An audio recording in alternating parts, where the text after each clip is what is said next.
You're watching Inside Automotive with Jim Fitzpatrick. Hey everyone, Jim Fitzpatrick with CBT News. Thanks so much for joining us this morning. The California New Car Dealers Association dropped their latest Auto Outlook, shedding light on new vehicle registration trends in the first 3 quarters, as well as a forecast for 2024 sales. Here to walk us through it is Brian Maas. You've seen him here before on CBT News. He's the president of the California New Car Dealers Association. Brian, thank you so much for joining us on the show. Thanks for having me back, Jim. Really appreciate it. So before we jump into some of these things in the report, Scout, as you know, just made a big announcement that they have decided to sell their products directly to consumers, bypassing the franchise system, much the way Tesla and Rivian does. What are your comments on that? What are your first thoughts on that? Well, the first thing I would point out is they're not like Tesla and Rivian. Those companies were created independently.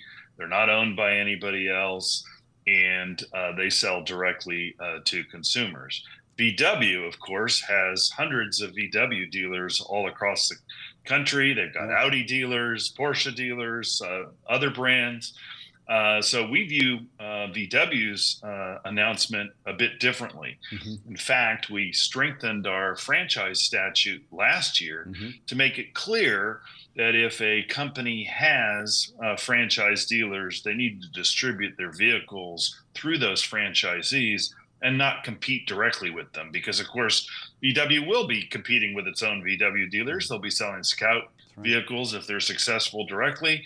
And VW dealers would love to sell the kind of EV trucks or plug-in hybrids, according to the announcement, that Scout is going to be offering. Yeah. In light of all of this, and with the, with some of these direct-to-consumer companies, such as Rivian and Lucid and others that are finding financial difficulty right now, why do you suppose that Scout would come out with this approach? It's a great question. I think, and we've talked about this on your show before, I think a lot of people are chasing Tesla's stock price. And they've fallen into a faulty syllogism that, well, Tesla sells direct, they're super profitable, so the only way I can be super profitable is to sell direct. And we're going to talk about the Auto Outlook in a few minutes. Tesla's sales have declined in California for 4 straight quarters. Wow. So there's no magic to direct selling in terms of the marketplace. And frankly, we think the franchise system is the best system for the sales and distribution of vehicles. And most importantly, the service and follow-up of those vehicles if you need warranty or recall repair work. That's right. Well, I appreciate you making those comments and sharing those with us on the show. Let's dive into the report. First thing, where do new vehicle registrations stand today? So we our new vehicle registrations we're estimating finishing 24 at about 1.8 million new vehicles in California, which has been pretty consistent the last 2 or 3 years, and that's the forecast for 25. The interesting data point is that's less than we saw pre-pandemic. From about 2015 to 2019, we were averaging closer to 2 million new vehicles a year. Interesting. So I think there's been a readjustment in the California new vehicle marketplace, reflecting about a 10% drop in sales consistently from pre-COVID to now the post-COVID environment. Sure. Any thoughts as to why? All the economic factors we've talked about on your show before. You've got high vehicle prices historically. You've got high interest rates, even though the Fed is now slowly lowering interest rates. They're still at historically pretty high levels. And I think that's having a tempering effect on the new vehicle market. And if consumers are uncertain, whether it's because of the election, soon, or other things, they're going to hesitate to make a big purchase of a $50,000, $60,000 new vehicle, and they're going to examine the used marketplace or other alternatives rather than take the step of buying a new car. Sure. Tesla sales continue to drop. Talk to us about that. Yeah, I mean, I think we've seen this trend now for 4 consecutive quarters. There's a number of factors we think contribute to that. First of all, Tesla's vehicles are kind of stale in the marketplace. They haven't made major changes to the Model X, Model Y in a long time.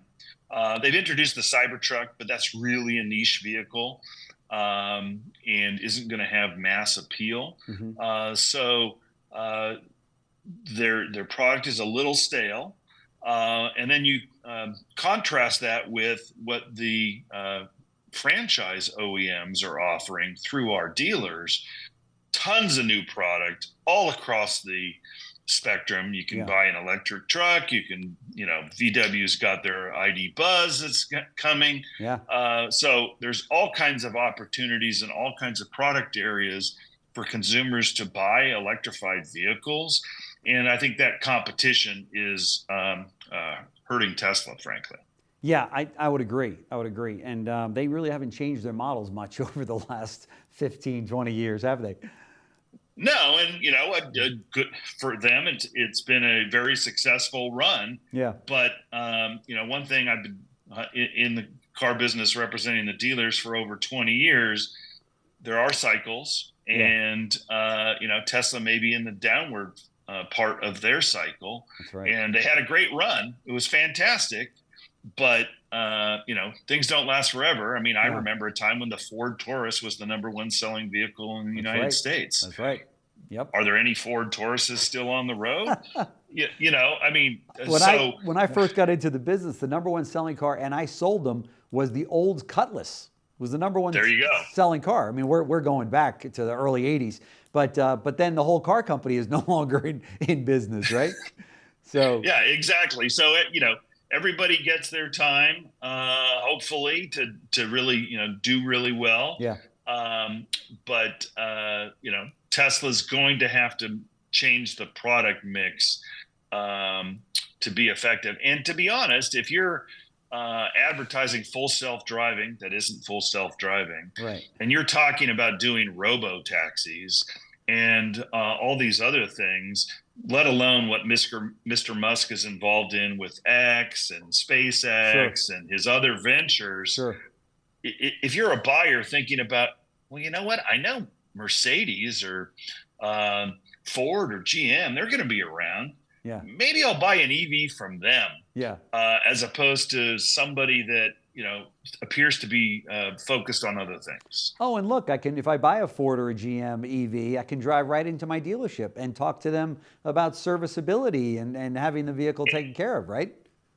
Absolutely. And we've all seen the stories of frustrated Tesla owners that are waiting weeks and months to get their vehicles serviced. I know. And there isn't a Ford or GM or other franchise OEM that could afford the customer hit they get by having vehicles take so long to get fixed.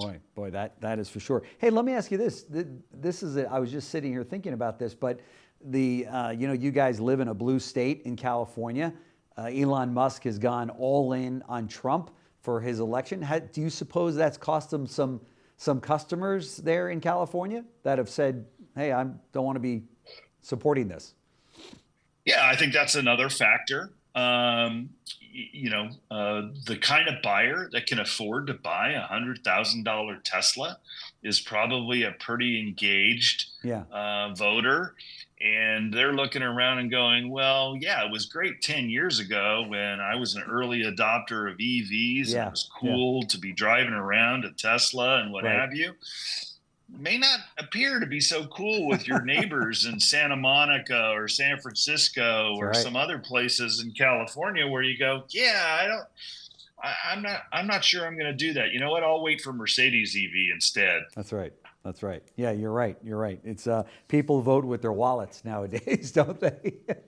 Well, and you've seen the stories in other publications about brands that are associated with people's political views. Yeah. It's terrible. And it's hard to imagine Tesla not being associated with its owner, Mr. Musk. That's right. That creates a real market challenge for them. Yeah, he's not just donating money. I mean, he's front and center at these rallies. He's giving away $1 million at a clip for people that register or vote or what have you. It's absolutely crazy to see.